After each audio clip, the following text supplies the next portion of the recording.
Well, it did start out today looking like there might have been some kind of an arrangement between protesters and Gardaí, but that quickly collapsed this afternoon when there was a standoff between protesters and the public order unit.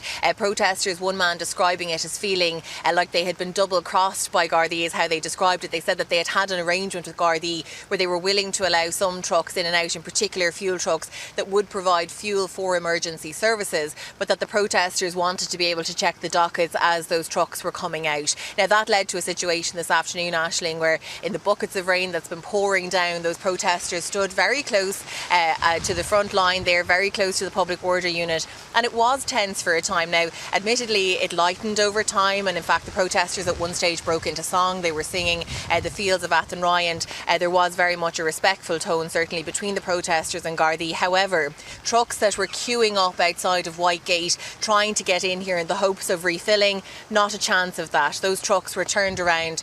There was no access to Whitegate for those trucks. In fact, one truck which did manage to make it into the village, a protester mounted that truck with the tricolour and was on it for quite some time. So let's just take a listen to some of those protesters in that standoff today and listen to how they've been feeling.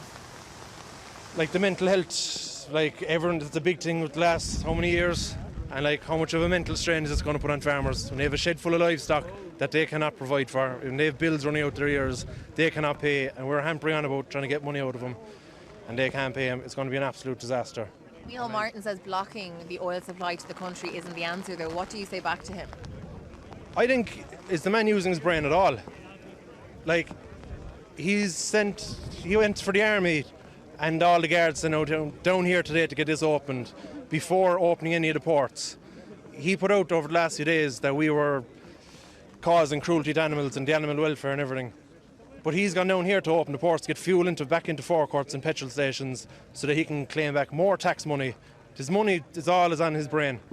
To be honest, it's the government. The government is after causing all this trouble.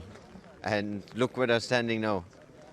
They don't know their head from their tail or their toes, because all we want is an answer.